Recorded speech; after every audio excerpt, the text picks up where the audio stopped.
A very warm welcome to all the aspirant of library and information science। सभी छात्रों का स्वागत है जो कि लाइब्रेरी एंड इंफॉर्मेशन साइंस का कोर्स कर रहे हैं, चाहे वो BLIS, MLIS या CLIS के स्टूडेंट हो। तो ये जो हमारा लेक्चर है, जैसे कि आपने देख के ही पता चल गया होगा, ये हम नेट सिलेबस डिस्कस करेंगे इसमें। देखिए, ये लेक्चर जो लेके आए हैं, ये हम इससे पहले एक और लेक्चर प्लान कर रहे थे लेके आने के लिए, बट ड्यू टू आपके बहुत सारे जो क्वेरीज थे वो इसी लेक्चर के वजह से आपके सॉल्व हो जाएंगे।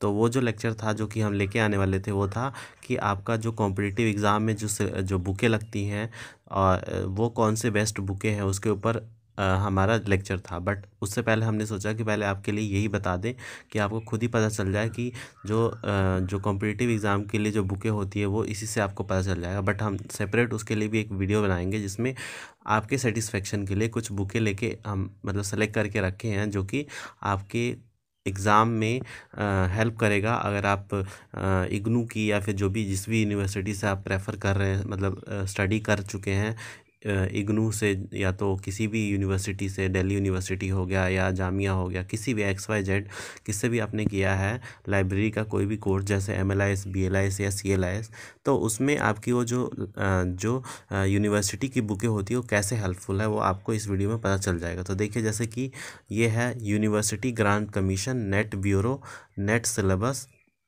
जो कि है लाइब्रेरी एंड इंफॉर्मेशन साइंस। मतलब ये अगर आपने BLIS कर लिया है और MLIS के लिए अपने अप्लाई कर दिया है तो आप इसका एग्ज़ाम दे सकते हैं। कोड नंबर है इसका 59। और देखिए, यहाँ पे जितने भी सिलेबस है वो आपके, अगर आपने BLIS किया हुआ है तो आपको खुद ही समझ में आ जाएगा। जब मैं सिलेबस आपको डिस्कस करूँगा यूनिट वाइज तो समझ में आ जाएगा कि जितनी भी सिलेबस है ये सारे आपके BLIS या CLIS तो चलिए आपका वर्जन है BLIS का ही, तो उसी से रिलेटेड है। और MLIS का फर्दर जो कि यहाँ पे हमने पोस्टमार्टम कर रहे हैं आप लोगों के लिए, MLIS को जो क्लासेस लेके चल रहा है, तो वो कितने हेल्पफुल हैं आपके ये नेट क्वालिफाई करने में। और नेट क्वालिफाई ही क्यों करना है, तो डेफिनेटली अगर आप इसमें लाइब्रेरी साइंस में अपना डेडिकेशन से कर रहे हैं, अगर आपने सीरियस होके कर रहे हैं, देखिए जॉब तो बहुत सारी हैं, बट वही है कि आपने अपने आपको किस तरीके से तैयार किया हुआ है उसके लिए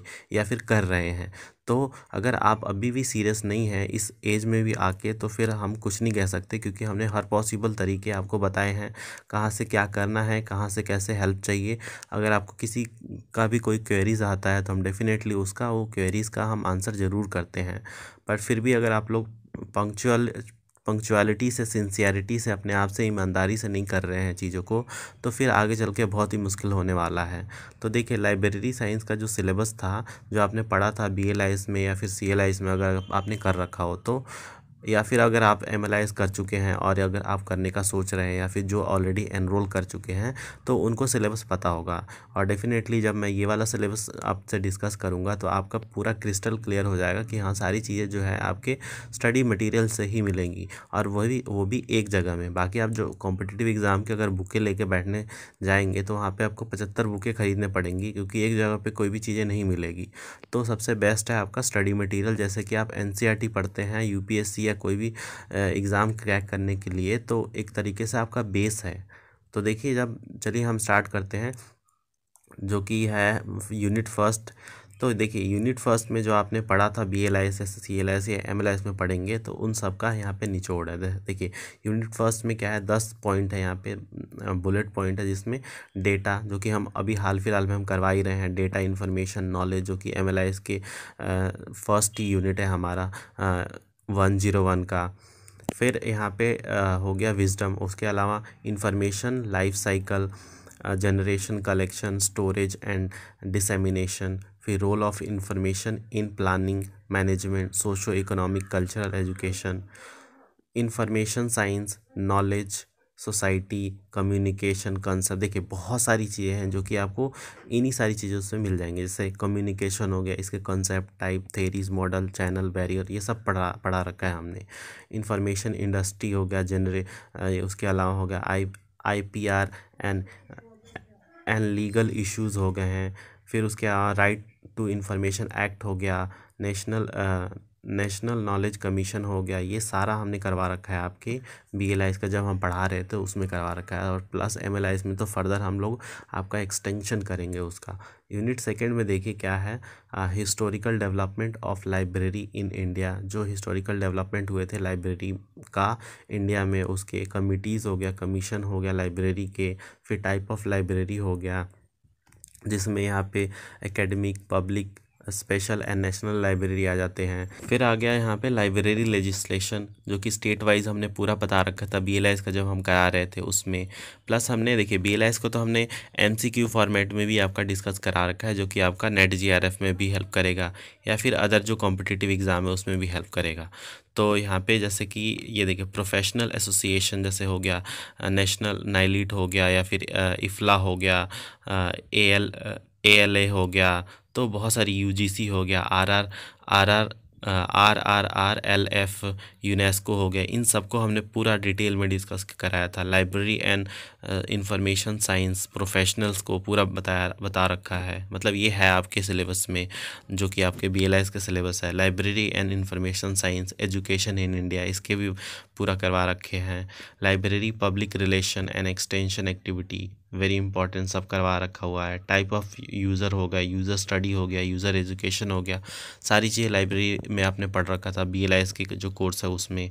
उसके अलावा इंफॉर्मेशन लिटरेसी भी बता रखे हैं, जिसमें एरिया हो गया, standard, type, model, trend and information literacy, ये सब हो गया। तो देखिए ये 2 यूनिट जो थे ये सारे आपको, अगर आपने BLIS कर रखा है अच्छे से, मतलब दिमाग खोल के किया हुआ है, ऐसा नहीं कि बिल्कुल लास्ट डे पे एग्ज़ाम दे के आ गए, वैसे नहीं, अगर अच्छे से पढ़ा हुआ है तो ये सारा सिलेबस आपको उसमें समझ में आ रहा होगा। उसके अलावा यूनिट थर्ड है, देखिए यूनिट थर्ड में देखिए पहला पॉइंट है information source, nature, characteristic, type and formats. Source of information primary, secondary, ये सब बता रखे हैं। Primary information source print, electronic, general, ये सब पूरा बता रखा है। Patent, standard, thesis, trade literature, very important.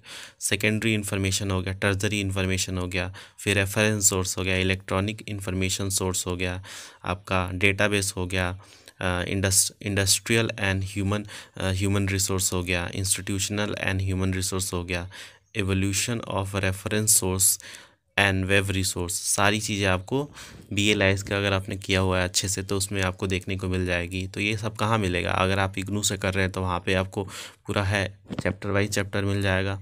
Plus अगर आप जो भी यूनिवर्सिटी से आप करते हैं तो वो सब आपको उसी यूनिवर्सिटी के जो बुक मिलती है उसी बुक से आपको मिल जाएगा। तो डेफिनेटली आपको कहीं से बुक खरीदने की ज़रूरत नहीं है, पहले तो अपना बेस बनाए वहाँ से। उसके अलावा अगर चाहते हैं एक्स्ट्रा पढ़ने के लिए, तब बुकों के लिए हम डेफिनेटली उसके लिए अगर नेक्स्ट वीडियो हम लेके आएंगे उसी के ऊपर। तो यूनिट 4 जो है वो है, देखिए मैं इसको इसलिए बता रहा हूँ वर्ड टू वर्ड, क्योंकि आपको दिमाग में घुसे। ऐसे में ये जो PDF है मैं डाल दूंगा ग्रुप में, तो आप में से बहुत ही कम बच्चे हैं जो कि इसमें पढ़ने बैठेंगे। तो यहाँ से अगर मैं बता दूंगा तो आपको सुन लोगे तो ज़्यादा दिमाग में जाएगा। और बेनिफिट, डेफिनेटली इसका बेनिफिट भी बताऊंगा। अभी पहले मैं इसको पूरा डिस्कस कर लूँ जितने भी यूनिट है। तो यूनिट 4 है यहाँ पे community information services, reference service, alternative service हो गया, model based library service and tool हो गया, ओपैक हो गया, मोबाइल डेटाबेस हो गया, बहुत सारी चीज़ें हैं। देखिए वेब 2.0, 3.0, लाइब्रेरी 2.0 कॉन्सेप्ट, कितना सारी चीज़ें हैं जो कि हमने कर रखे हैं। फिर कोलैबोरेटिव सर्विसेज हो गया, सोशल नेटवर्क हो गया, एकेडमिक सोशल नेटवर्क हो गया, सोशल टैगिंग हो गया, फिर उसके अलावा web scale discovery, national information system and network हो गया, निस्स केयर हो गया, बहुत सारी चीज़ें हैं इसमें। ये सब हमने करा रखे हैं आपके, मतलब आपके सिलेबस में है, BLIS के सिलेबस में, MLIS के सिलेबस में। इंटरनेशनल इंफॉर्मेशन सिस्टम हो गया, ये तो स्पेसिफिकली हमने इसको करा ही रखा था। बायो, ये देखिए यहाँ पे ये वाला जैसे कि PIS हो गया, या फिर INIS हो गया, इन सबको पूरा करवा रखा था। उसके अलावा library resource sharing and library consortia हो गया। देखिए लाइब्रेरी कंसोर्टिया, रिसोर्स शेयरिंग है, तो ये तो मेरे को लगता है मैंने 10 बार ही बता रखा होगा ये वाला जो कॉन्सेप्ट है। 5th में देखिए यूनिवर्स ऑफ नॉलेज हो गया, जिसमें नेचर, एट्रीब्यूट्स, एट्रीब्यूट्स हो गया, मॉडल हो गया, फॉर्मेशन ऑफ सब्जेक्ट हो गया, knowledge organization, classification, theories, canon, बहुत सिंपल सी चीज़ें हैं जो कि आपने पहले ही पढ़ रखा है। फिर उसके अलावा हो गया mapping of subject in library classification scheme, knowledge organization, इसमें कैटलॉगिंग हो गया, कैनन एंड प्रिंसिपल हो गया, standard of bibliographic record format and description, standard for bibliographic information exchange. उसके अलावा मेटा डेटा स्टैंडर्ड हो गया, डुबलिन कोर, मार्क 21, बहुत सारी चीज़ें हैं जो कि आपने पूरा पढ़ रखा है। मतलब कुछ चीज़ें ऐसी भी हैं जो कि डेफिनेटली MLIS में आपको फर्दर एक्सटेंशन देखने को मिलेगा, वो हम आपका करा ही रहे हैं।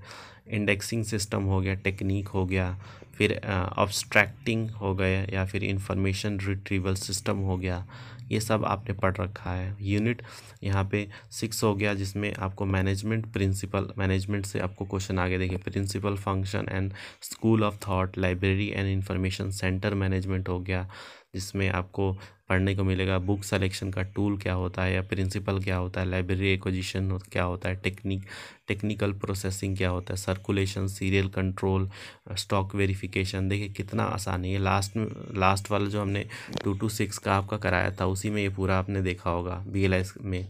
फिर human resource management, job analysis, job description, job evaluation, selection, enrichment, motivation, training, कितना आसान है। फिर फाइनेंशियल मैनेजमेंट हो गया इन लाइब्रेरी में, जिसमें बिल्डिंग हो गया, मोबालाइजेशन हो गया, core effect and cost benefit analysis हो गए। उसके अलावा प्रोजेक्ट मैनेजमेंट, ये तो हम MLIS में पढ़ेंगे, प्रोजेक्ट का जब कराएंगे तब। टोटल क्वालिटी मैनेजमेंट, ये MLIS में भी है, BLS में भी है। फिर उसके अलावा लाइब्रेरी बिल्डिंग, फर्नीचर, इक्विपमेंट, ये सारी पूरा मैंने बता रखा जब हम लाइब्रेरी मैनेजमेंट का जब कोर्स करा रहे थे तब।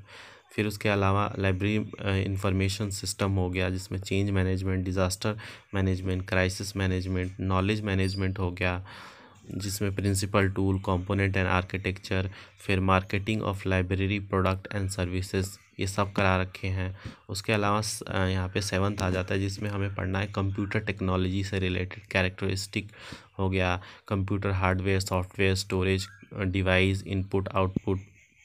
देखिए जितने भी टेक्नोलॉजी से रिलेटेड है, तो इसके लिए मैं आपको स्पेशल एक कंप्यूटर से रिलेटेड 2-3 कोर्स लेके आऊँगा, 2-3 मतलब वीडियो लेके आएंगे, जिसमें आपको पूरा करा देंगे कि इनपुट क्या होता है, आउटपुट। हालांकि ये तो हमने करा ही रखा है, 2 आपने अगर 2 to 4 कर रखा और 2 to 9 कर रखा, तो ये पूरा आपका उसी के बेस पे है।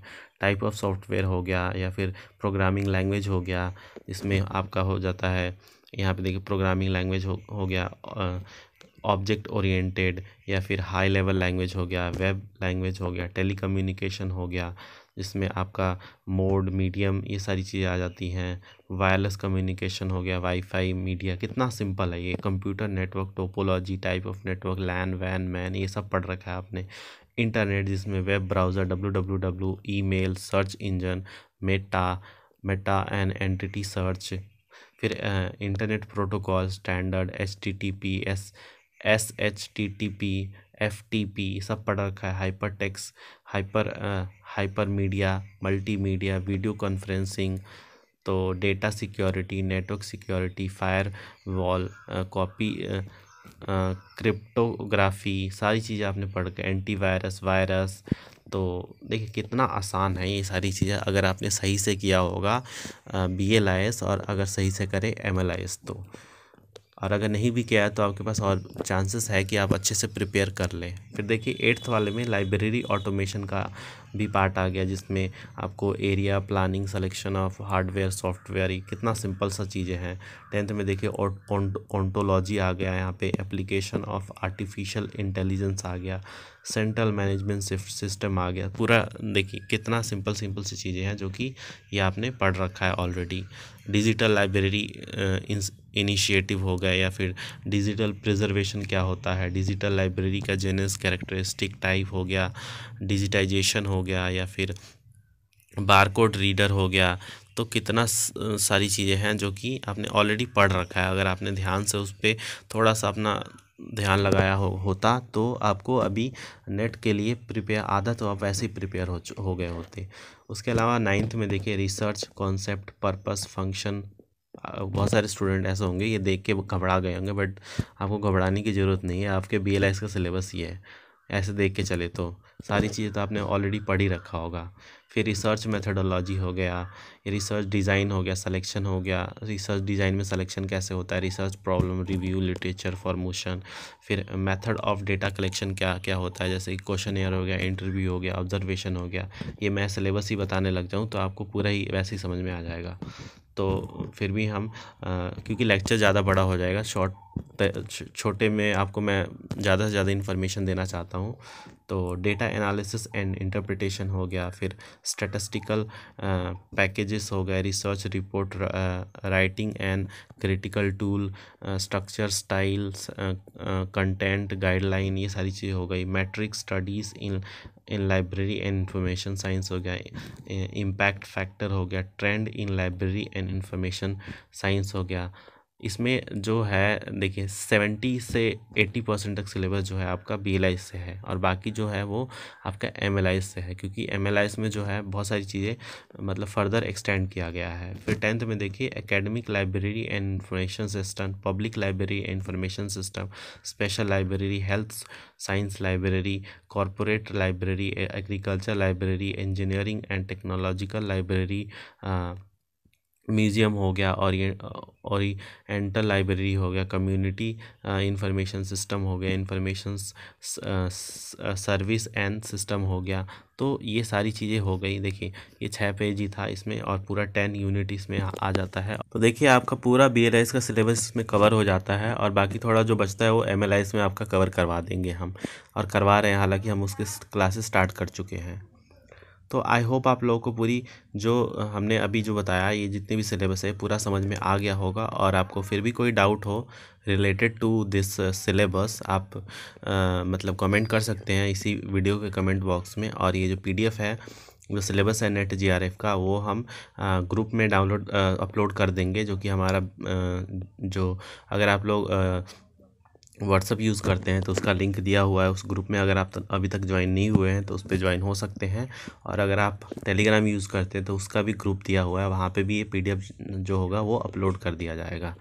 तो देखिए अब इसका बेनिफिट बता दूं कि अगर आपने NET JRF क्वालिफाई कर लिया तो क्या बेनिफिट है। आपके जो CV है उसमें एक एक्स्ट्रा जो आपका मतलब एक इम्पैक्ट करने के लिए जो जुड़ जाएगा, वो NET JRF qualify in library and information science.